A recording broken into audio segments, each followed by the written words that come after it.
Well, again, I want to introduce a special friend of mine and my wife, and him and his dear wife, Brother George, and Miss Christine. And Brother George, that's what I call him, but his official title is Brigadier General Retired, Brother George Brinegar. And so we've been honored to have him. I enjoyed him this morning. He did such a good job honoring our veterans this morning, and we're certainly thankful for that. He's going to come tonight. He was telling me a little bit. He's going to share his testimony with us a little bit tonight. And then after his testimony, he's going to open up for question and answers. If you have any questions, he has been in the military. How many years were you in the military, Brother George? 28 plus, 4 years. Okay. 32. About 32 years in the military. He worked with General Petraeus, and he did a lot. And he's been all over the world, and just a great man. I love Brother George, and a godly man, and we're certainly honored to have him here with us tonight. So, Brother George, we'll turn the time over to you at this time, sir. Okay, thank you, thank you.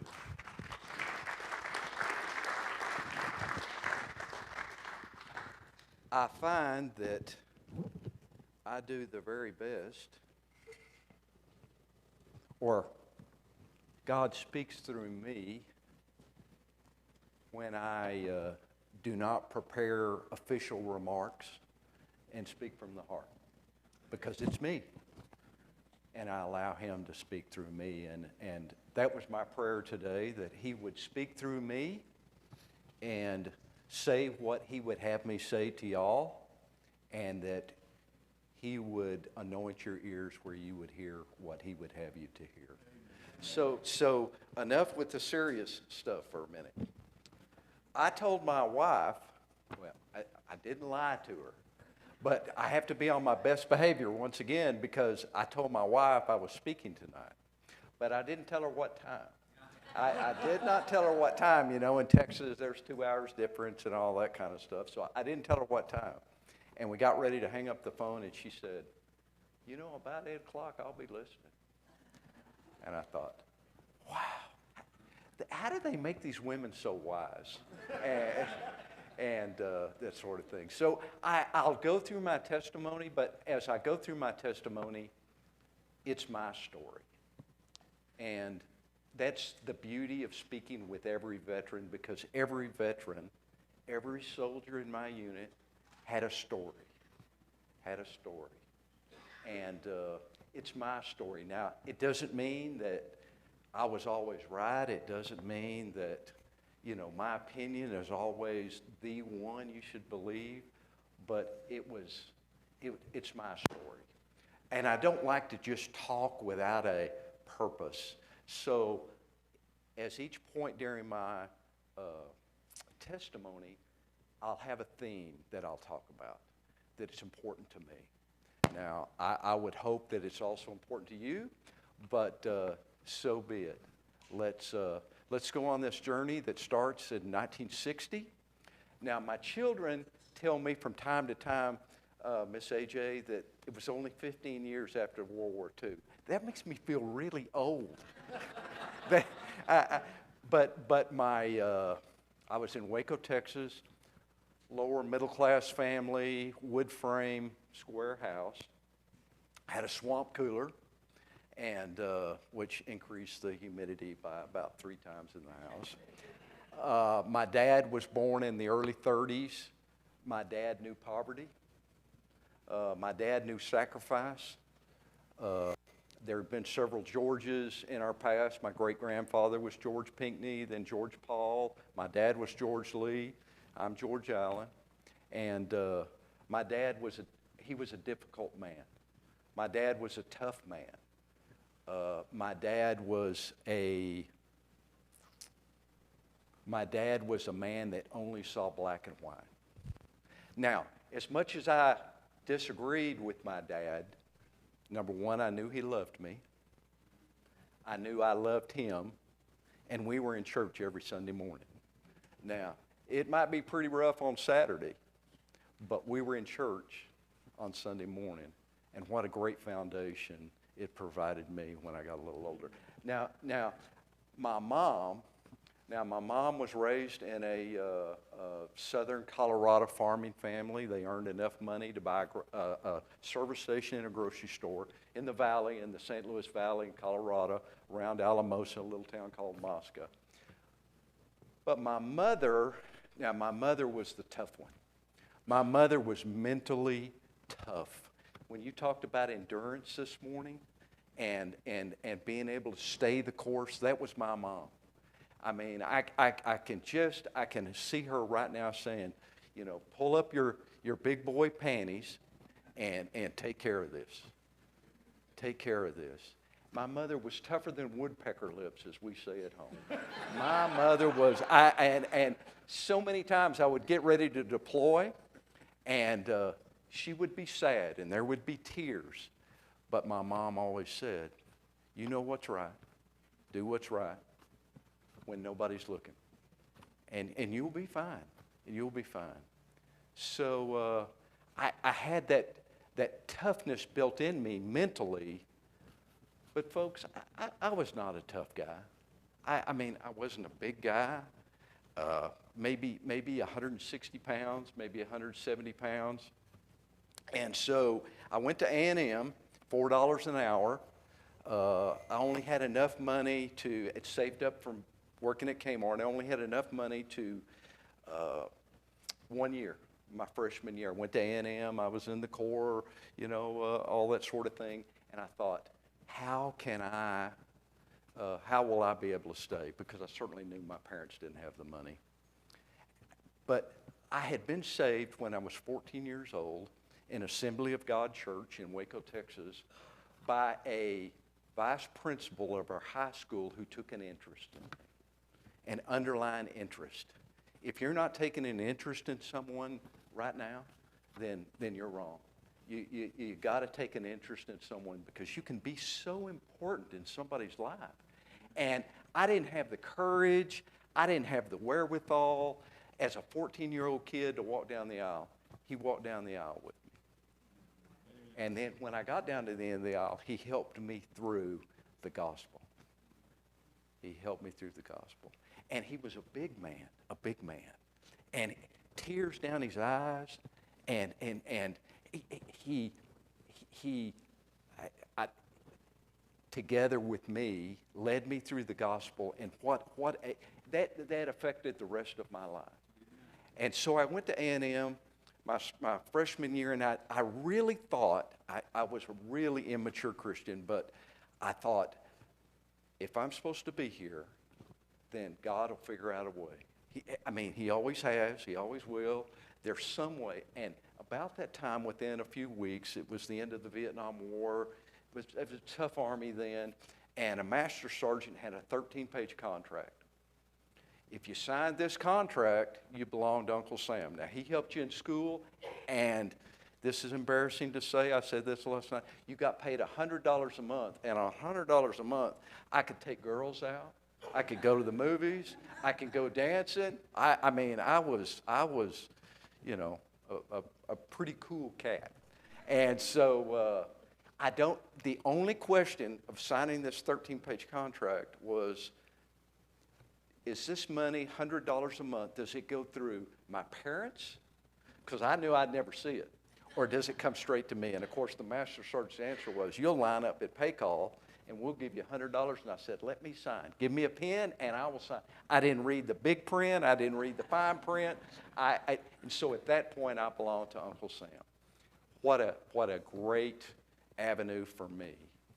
And then I was branched armor. To everybody's surprise, I wasn't a big guy. I wasn't a tough guy, that sort of thing. And I went off, and the guys in tanks at that time, I can't speak for now, but were just kind of ornery and typically greasy and dirty and, you know, foul-mouthed and just gnarly guys, just rough guys. And if you remember back, there's a few people that probably remember, there was a really popular movie with George C. Scott called Patton. And I thought, that's the way I ought to be. So I would curse and throw my helmet down, you know, and act like a fool. And one day I had a great platoon sergeant. His name is, he's passed now, but Sergeant Huro, and Vietnam veteran, and he came and put his arm around me and said, sir, that's not you. What are you doing? That's not you. These guys can see through you. do you think we're idiots? We can see right through you. And that taught me right there in the middle of the field at Fort Hood, Texas, next to my tank, that I had to be me, but most importantly, I had to lean on his strength, not my strength.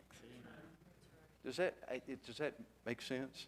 Because I wasn't a strong guy. I wasn't a mean guy.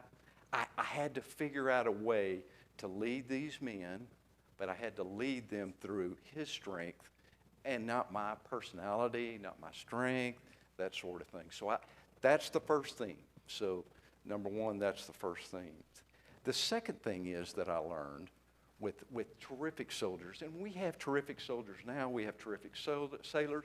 They're not always the best of our population, but they're really, really deep down inside good kids who want to do the right thing. But they have to be led correctly, and they have to be told, and they have to be told the difference between right and wrong. And a lot of times, it's not so important what you talk the talk, but when you walk the walk. They're looking. They're listening. I can give you one quick example, and then that's the second theme, to walk the walk. I remember I was like 51 years old. They said, you can have an infantry brigade combat team, but there are very few tank brigades. You're going to be a brigade commander, but it's going to be infantry. And I go, oh, no, this hurt. This will hurt. This will hurt. Because I wasn't an infantry guy. I was a tank guy. And we were kind of lazy, riding tanks and all that sort. Death before dismount was our thing. And I said, self, this is going to hurt really bad. So I signed up. I had to get some stuff on my chest, because guys, men think it's important to have a bunch of stuff on your chest and badges and all that kind of stuff. So I signed up for airborne school. Oh, what a mistake. What a mistake. What a mistake. And so I'm a 51-year-old guy with all these young kids that are 17 and 18 and 19 years old. And I'm standing on we called it the line, or they called it the line. And you're standing there, and there's a black hat comes along, and he's all probably 23, 24, 25 years old, and giving each soldier a big noogie on the head and saying, what you want to be, what do you want to be when you grow up? I could hear that, And so when he came down to me, before he could give me a quick noogie, and remember, I'm a colonel now, I give him a quick noogie, and I say, I am what you want to be when you grow up. Well, that was I really didn't understand that, but at that point, I had thrown down the gauntlet. I had thrown down the gauntlet, and there's several NCOs here that I had just thrown down the gauntlet. So they were wonderful people, but it was tough. But what I'm trying to say is, and the theme to walk the walk is that when you're a Christian, they don't always listen to what you say, but they listen to what you do. Does that make sense? They watch you. They watch you. And I can still remember today, Pastor Doug, looking back, and in a U.S. airborne unit, the commander, the highest ranking, jumps first. And I was scared. I was scared because jumping out of an airplane just seems so unnatural to me, And so I'm standing there at the door. And, of course, the jump master's over here, and I tell the jump master, I say, don't let me embarrass myself. Kick my butt out the door. Don't let me embarrass. And I remember looking back, and we called them sticks, but the soldiers, the young kids, they could have been my kids. They were standing up, and every single eyeball was on who? Was on me. They were watching. They were watching. And that taught me a really firm lesson that be careful what you do, George. Be careful what you say. Be careful how you act. Because even though you think someone's not listening or watching, they are. So walk the walk. Last but not least, at some point, especially as you mentor young people, they've got to make peace with the fact, and they've got to understand that they're the clay and not the potter. Because if you get that reversed, if you try to be anybody in here tried to be the potter? It doesn't work out very well, does it? And I can tell you for a fact, it doesn't work out very well. Now, I told you how tough my mom was. Her saying was, you bloom where you're planted. You bloom where you're planted. I don't want to hear any whining. I don't want to hear any problems, that sort of thing. You bloom where you're planted. And so many times, as I look back on my career, so many opportunities for God to work and to work through me if I allowed him to. Who would have thought that a kid, lower middle class from Waco, Texas, would be working for General Petraeus, or to brief the vice president, or work in Baghdad, or no one would have ever believed it. But God, God is He's in that kind of business. I mean, look at, believe me, I'm not comparing myself to Paul, but look at Paul. I mean, Paul was a mean, ornery, educated, really tough guy. And God took him and made him such a sweet, he was still tough, but such a on-fire kind of man for God. And I think the reason, I don't know, but my situation was truly amazing. Truly amazing. And only God can do amazing things. But you have to let him do those amazing things, because there were several times, I could have said, no, I'm not going to do this job. No, I'm not going to do this over here. No, I'm going to... I could have been a horse's patootie on several occasions. But the soldiers could see that. They can see my joy. He was talking about smiling, Pastor. You guys, you guys are smart. If he's got joy in his heart. You can tell. They could tell if I had joy in my heart, even though we had to do some difficult things, impossible things. It was important that they see that I was comfortable with myself and comfortable with my God. There was a relationship there, and that's the fourth thing that I'll transition to, and then we'll take questions. Over my time, the last, it's been more than about 40 years or so, I always talk about my relationship, my story with Jesus Christ, my Savior. Because no one can doubt my story. The courts, I can't be sued. There's no court system that will doubt my story. And I went from that perspective. Now, I didn't walk into the tank motor pool and say, you're going to hell and you're an awful person and that sort of. What I did was tell them my story. Tell them my story. And that seemed to really resonate with the young folks, especially from Philadelphia and Chicago and New York City. They had tough lives and not really well-educated young men. But they could understand my story. And if God would take some no-name kid out of Waco, Texas, and make him a colonel, wow. Now that's a God I want to know more about.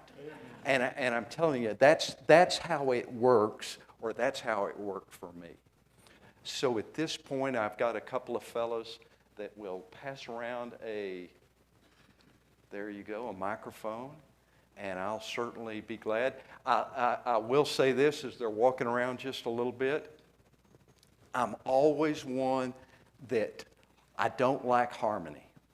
When I was a commander, I wanted the staff, I didn't want harmony on the staff. I wanted them to discuss. I wanted them to come up with the best idea, that sort of thing. But once I made a decision, okay, I expected, once the doors are open, I expected them to follow me to the letter. And we didn't have any problems that way. Now, that's number one. And the other part, as we do the microphone is that, you know, really good people can disagree. Good people can disagree. It's okay. It's okay. Good people can disagree. But here's the standard. Now, I can't disagree with this. That's the standard. Now, I might not like it, you know, and it might embarrass me, and it might mean maybe I need to work on something, but it's the standard. So I want to make sure I talk about that. First question. Yes, ma'am. Go ahead. What is the greatest change you have seen from the 60s till you retired in the service? Good question. I'm a graduate of the War College. I do lots of reading. At certain times in our history, there's what we call a military revolution, and there's been several. World War I, it was the machine gun. World War II, the radar. You know, I wonder what historians will write about this time period. I probably will be, and what I saw as the most revolutionary kind of thing in our military is that the use of unmanned weapon systems, unmanned platforms.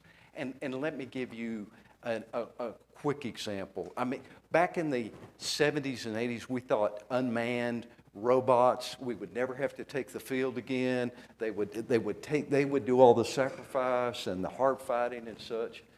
But now that's happened. We've seen that now today, and it's a whole new set of problems.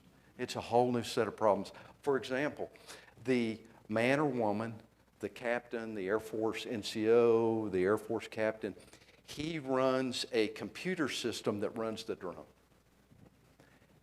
And he runs the drone maybe from a place here in the U.S., because we have that capability, and he does that from 8 to 5 during the day, and he, you know, does the deeds that are necessary for his command and for his country, and that means, you know, eliminating some people and eliminating some terrorists. But he gets off at 5 o'clock today.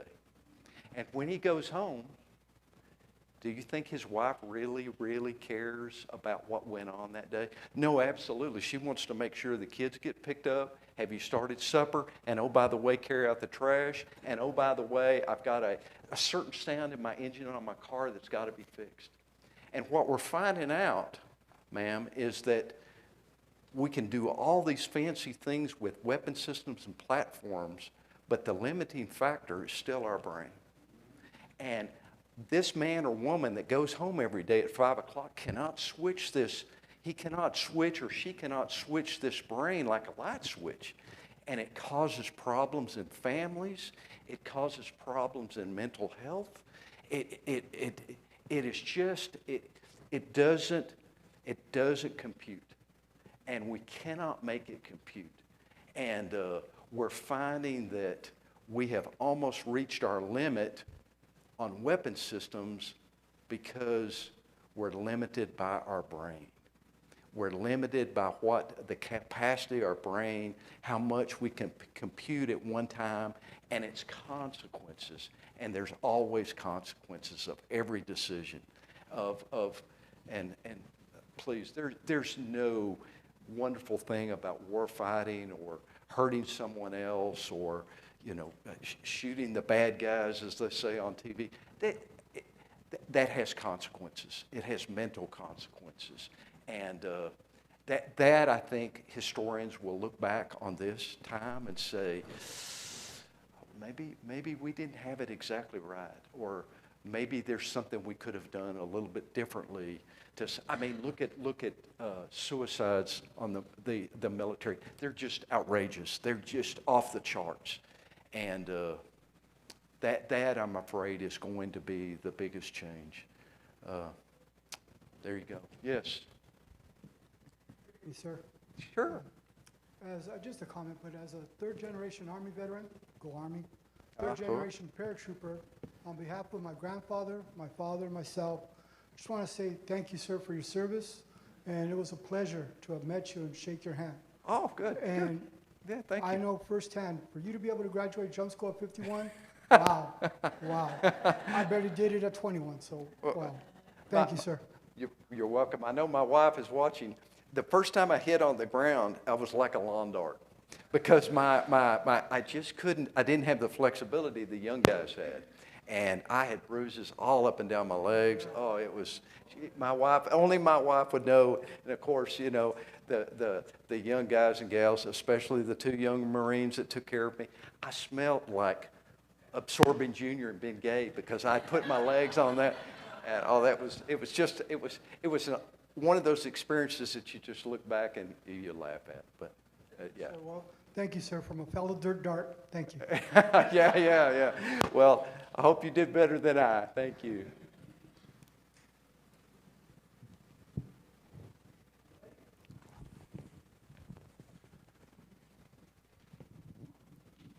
Good evening. Hey. Regarding recruiting, I'm wondering how different it is now than it used to be. It seems like guys would get out of high school and go into the military. Is it more difficult to recruit people now? That's a really, you women are really sharp. Those are some really excellent questions. And that's exactly what recruiting command and the military and the Pentagon is grappling with now. Yes, recruiting is really difficult. And let me tell you why. Number one, young people today, of course, you know, back in the 70s, I wanted to do adventure. The tanks looked big because they looked neat. And, you know, I wanted to do infantry stuff and run up and down the hills. Well, it's a different mindset for young people now. They want to work computers. They want to work technology. They want to work satellites, all that kind of stuff. So that's important to give them what they want to learn about and study. But that's on one hand. On the other hand, we still need those grunts. We still need those tankers because, as we used to say in the Armor Force, if you really want to obtain victory, you have to go to the bad guy's house and flush his commode. You have to, and in fact, there in my last tour in my last tour in Baghdad, Iraq, I worked in Saddam Hussein's palace. And I went to his bathroom every single day, and it was gaudy and horrible and all kinds of stuff. But we still have to have both of those kinds of people, or young people. And there is a certain part of our society, not many want to do that kind of thing these days. So that's number one. I would tell you number two, unfortunately, our society has provided us young peoples that, because of drugs, because of alcohol, because of maybe family abuse, because of criminal activity and such, the window that we can recruit from in our population is going just like this. Yep. And obesity and other kind of challenges. So now we can only recruit about 25% of the population of the young people, where we used to be able to recruit 75 and 80%. So that makes it much more difficult. Third, I would tell you, though, that only because the military gave me those kind of opportunities, the military was the only kind of organization that gave me those kind of opportunities. And so that leads me to number 4, we have got to educate. We have got to educate the young people and understand that the military is not just those that have a sword on the end of their rifle. It's all kinds of things: satellites, unmanned aircraft, working on ships, nuclear engineering, et cetera, et cetera, et cetera. So we've got to do all those several things, but recruiting is tough. But having been in the draft army at first and then transitioning to a volunteer force, it changed my thinking. I got to tell you, the majority of folks now in a volunteer force want to be there. They want to do it. I mean, very few soldiers woke up each day and said, I'm going to really screw up Colonel Brinegar's life today. Most really wanted, because they wanted to be there. So if that helps answer, but recruiting is tough. recruiting is tough. And so many times you think this is a really good individual, but come to find out there's some other problems, there's some other things in their life, and you wouldn't want them in your military, and we don't want them as commanders in our military. So unfortunately. Yes, sir. Oh, I'm sorry.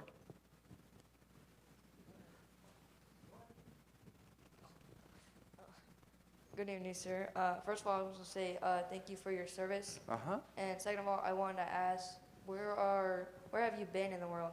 Oh, wow. Wow. Is that like a Dallas Cowboy jacket?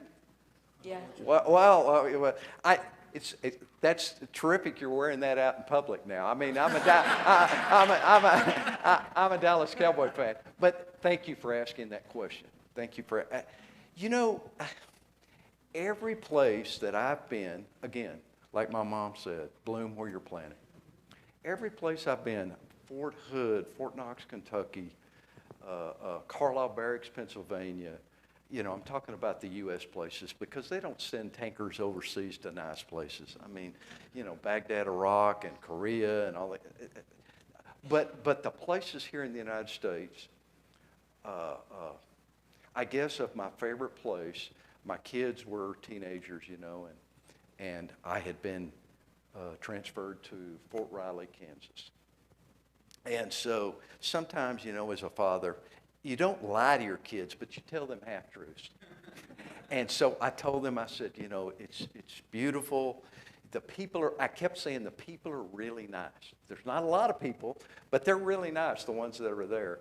And, it's beautiful, and there's grass and running water, and Kansas State's there, and that sort of thing. Well, my girls are pretty astute. I mean, And so we're driving along, and we go through Leavenworth, Kansas, and Kansas City, and it's beautiful, the river and the trees and all that stuff.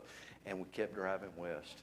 And the tears started flowing down their face, and it got pretty desolate, and it's grasslands and very few hills, and oh my goodness, you'd think we just took them to the edge of the world. They said we won't have any friends. That they don't even speak English. I bet. I remember Tiffany going, these people don't even speak English. But what's funny, young man, is that we got ready to leave, and those same two girls 2 years later said, "Dad, we don't want to leave. Bloom where you're planted. Bloom where you're planted." And again, this is me. God had I can't tell you exactly why, but God had a reason for me to be transferred to Fort Riley, Kansas. And, if I would have been the potter and not the clay, I could have come up with probably 15 reasons why I needed to go somewhere else. But every once in a while, it's kind of nice. It's difficult to say, but every once in a while, you have to sit down and you have to say, "Lord, you're in charge. It's not me. You're in charge." And that was a great experience, and that taught our family some really good things. It was some wonderful places here in the U.S. Probably our very favorite for my wife and myself was Carlisle Barracks, Pennsylvania. I tease them a lot, but Yankees are a lot different. And but Pennsylvania was a wonderful place. The people were wonderful. It was just a wonderful place. I hope that answers your question. And continue to wear that Dallas Cowboy jacket. They're like the Aggies. They'll work out their problems. It might take a few years, but they'll figure it out. Thank you. Yes, thank you for your service. You're welcome. Just wonder if you have an opinion where our country's headed. Oh, sure.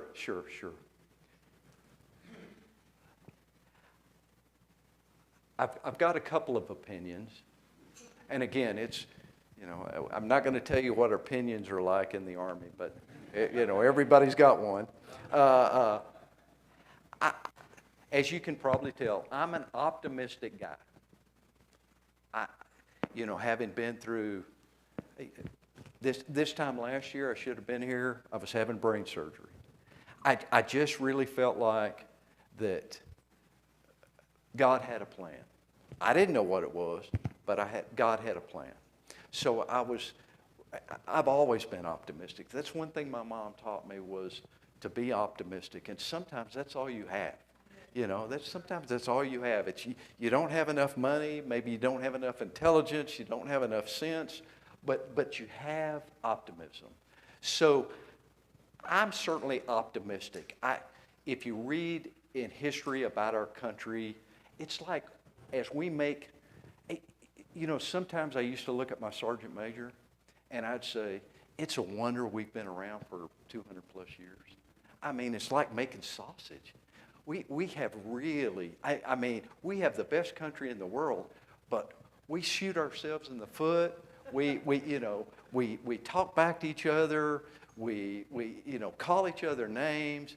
But at the end of the day, it is the best place on earth. Now, again, we're not perfect.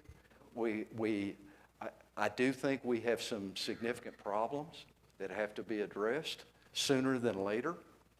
Now, that is my opinion as far as a military soldier. And that's what I'll always be as a soldier, not a politician or a scholar.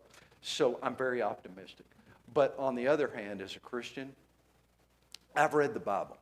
I've read the Bible a lot. I know how this ends. And to think and expect it to get better before God returns is a false hope. Now, hope in Him, sure. But hope in the world, or hope in the president, or hope in Congress, or hope in George Brinegar, it won't work out.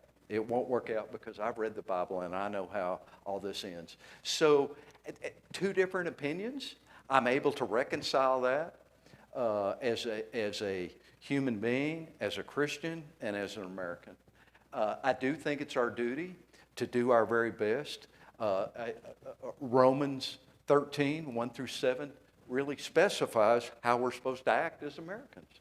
And that includes voting and peacefully saying what we think and what we know as Christians, and all this baloney about I'm a Christian and I shouldn't vote and all that. That's baloney. That's baloney. Now I'm not talking about chaos and, under the table, all this kind of violence and all that stuff. But there's a right way to do it. And we're charged with doing that and taking a look at Romans. You'll see that. But I am optimistic, but I'm not optimistic for the world.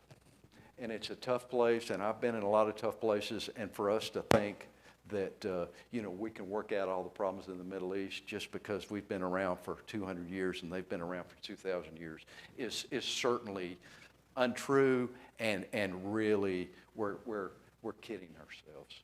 So I hope that answers your question, sir. And I want to say thank you for your service also. Sure. Thank you for even being willing to be here.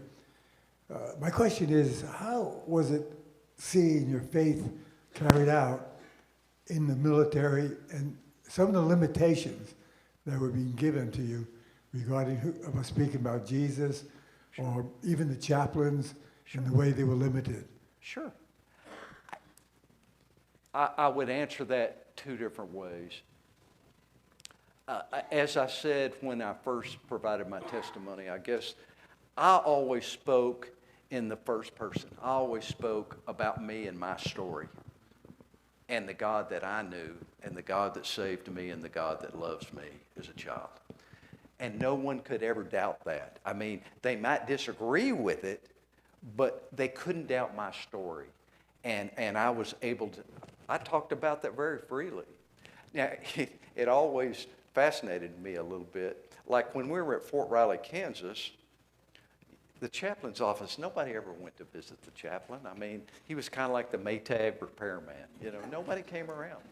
But the minute we get deployed, his office when we got deployed was the one with the long line outside his office, which told me how peculiar we are as human beings, and how we know when the going gets tough, we know who to talk to.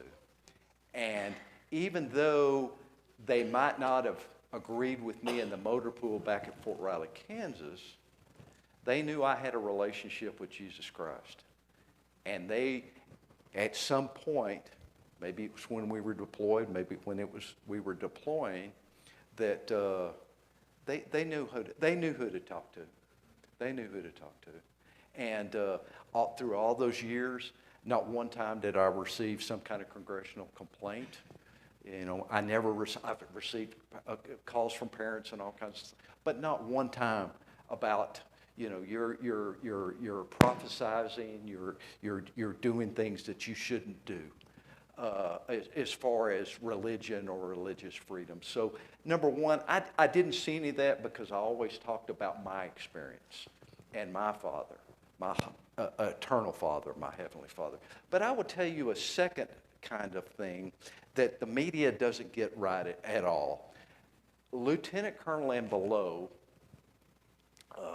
a ship's captain and below, a pilot in the Air Force and below, it's a really intimate team. And I think veterans would agree, a very intimate team. So we talk about things. I mean, I required my platoon sergeants and platoon leaders, I expected they knew what, you know, their underwear size, what kind of toothpaste they use. It's intimate. It's intimate. And we talk about a lot of things that never see the light of day.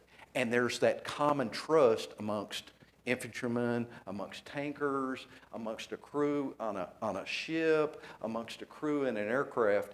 There are things you talk about that we never talk about ever again, because there's that camaraderie that you hear about. And if you foster that with trust and honesty and treat people the right way, they'll honor that. And they want to know what you think. And I always started with, my opinion is this. My experience tells me this. My upbringing, my Bible tells me this. Now, you can argue with it, but my Bible tells me this. Now, there were places like Iraq that, you know, we didn't hand carry a Bible around in our Humvee or maybe, you know, on our pistol belt or something. But I encouraged the guys and gals to do things, to read. I always had my hooch was my hooch. That's where I lived, you know, and that might be a tent, that might be inside my tank, but typically I had a Bible. And they can't take the personal freedoms away from you now, or from me. But now I couldn't go on the street corner in Baghdad and prophesize, and I understood those limitations. And to be quite frank, I disagree with the Jews on several occasions in Israel. I disagree with the Arabs. I don't agree with their religious philosophies at all, but it's their country. And I have to honor that. Now, what I do in my off time or what I do inside my tank or what I do inside my hooch is my business. What they do on their street corner is their business. So I understood that. And I didn't push those things. Now, I would tell you, from time and time again, Arabs and Muslims, sometimes when we were working with them and that sort of thing, they would ask me. But I would only tell them if they asked me. You know, what do I believe? Why do I believe it, etc. And I would answer them very honestly. And I would answer them from the perspective of, here's what I know, here's what I was taught, here's what my Bible says. So that's a little bit, all that stuff that you hear in the media is not really, to be quite frank, it's not really the problem they make it out to be. It's only a problem for those that want to make it a problem. And it's just like, it's a thing of respect of others. And as Pastor Doug said today, meeting people where they are. Not George Brinegar stand up high, on a high place and telling them how wrong they are. It's meeting them, telling about our Christ and what he has done for us. Me. Yes, sir, ma'am. An officer, and you were given an order by the military to do something that's totally against your Christian beliefs. How did you deal with that? Did you have others to talk to? Yeah, sure. That's a really good question. Especially as more high-powered weapon systems and platforms, et cetera, because this has become an extremely, extremely cruel world. So I won't take too long about that, but I usually looked at 3 different things very quickly if I received an order. Number 1, was it legal? Number 2, was it ethical? And number 3, was it moral? And I got to tell you, in all my time, especially in Iraq, that sort of thing, it's once again the media has it wrong.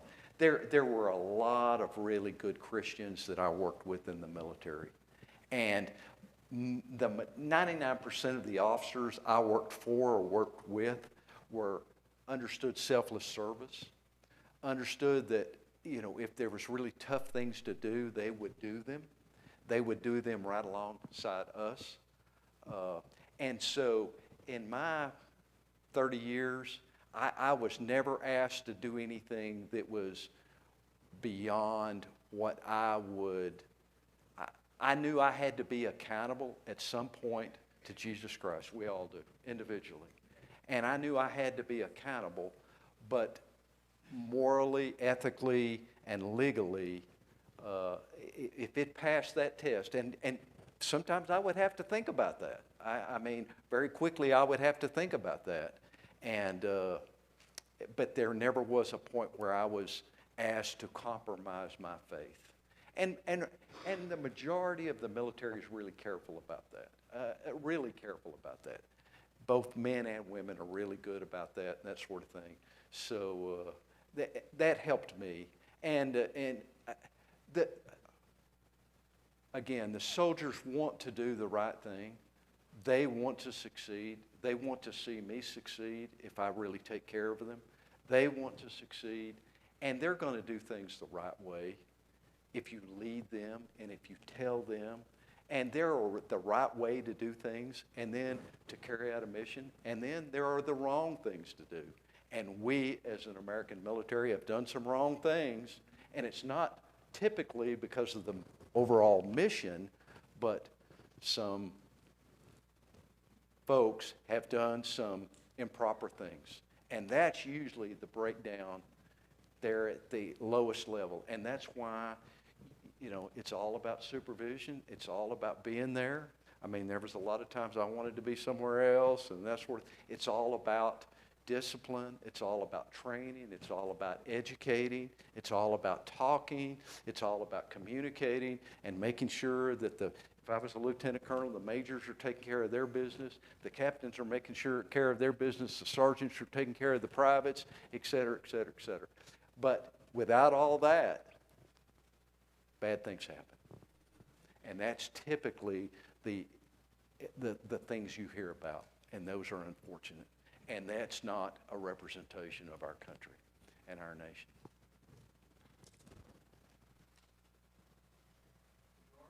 Lighter side, Uh-huh. I have a question. I'm interested in your Pinckneys. Did they move to Cortez, Colorado? I know exactly. You're talking about my Yes. No, my mom's maiden name was Eagle, and she was of Native American descent, but I know exactly where Cortez, Colorado is. My mom grew up in Mosca, Colorado, in the St. Louis Valley, and all that sort of thing. I've spent lots of summers there growing up. I took my family there again this past summer, and it's just it looks a lot like here. I mean, it's a valley, semi-arid desert surrounded by some beautiful mountains. The only reason I ask is we have Pinckneys on our side of the family from Cortez, Colorado, that moved to Brawley, California to farm. Uh-huh. And I just thought maybe we're kissing cousins. Oh, well, if you have any money, we may be related. Okay, one more question. Yes, ma'am. As someone who was in command of others and a leader, what was the most difficult decision you ever had to make, and why was it difficult for you?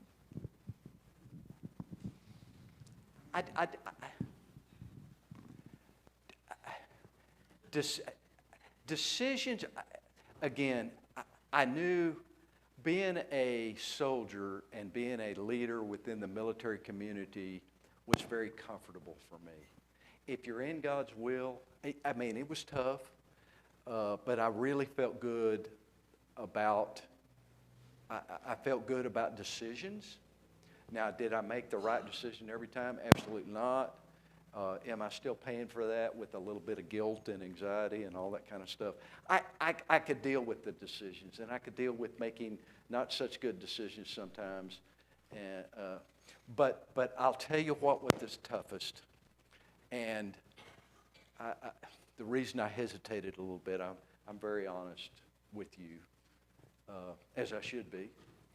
The toughest for me anyway was talking to mothers that had given me their sons, and their sons didn't come home. And to attempt to explain that to a mother is futile.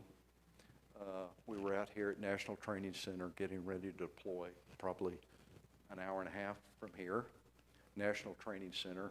We called it the National Testing Center because before you deployed, you went out there, and I had a tank battalion and 54 tanks and all that kind of stuff. And you wanted to do well and the soldiers wanted me to do well because if I didn't do so well, it was like a ship's captain. You get fired, and we try somebody else. Anyway, so everything out there is real. There's no faking it. Everything's real. And we were shooting mortars one night in a somewhat attack, and they dropped a mortar round in a tube, a 120 millimeter mortar, and the mortar tube exploded. It premature detonated. And a few days later, of course, you have to talk to the families. And that was before somewhat before the Iraq War and that sort of thing. And to talk, fathers, okay, I understand. And that's difficult. But to talk to a mother that has carried a child for 9 months in her body, and then raised a son, and then given a son to me, it's tough. That was the toughest. And that continued. My wife is listening and all that sort of thing. But, I would go off to Iraq and do some fun things and exciting things and hard things and make decisions. But the other thing I would tell you, but she had the hard job. She had the hard job, putting the kids through school, answering questions to CNN, all kinds of things. And there is a crown for my wife in heaven that it's going to be big. It's going to be really big. And she had to deal with all this back here because I was doing things fun and sexy over there, and so that to help you answer your question, I really didn't. Making those decisions was not really difficult for me, but the consequences of those decisions. And it's just like anybody else. It's those consequences, and I'm watching the time, the consequences of those decisions. And I'm talking to the young people, the young man back there and stuff. Every decision has consequences, and you have to deal with those consequences. And of course, the standard tells us about that. I mean, God is a God of forgiveness. He is a God of forgiveness, but there's still consequences. There's still consequences. Anybody else? I don't want to leave anybody else. It's been terrific to be with you. My wife has told me that I have to come home. And so I will, they're going to take me to the airport tomorrow. I've been in Phoenix and been here, and then we have a revival at our church next weekend, and I've got some things to do. But it's certainly been, I enjoy people, and I enjoy what you have to say. I enjoy your perspectives. I enjoy listening to Doug preach and teach, and we'll see you real soon. Thank you.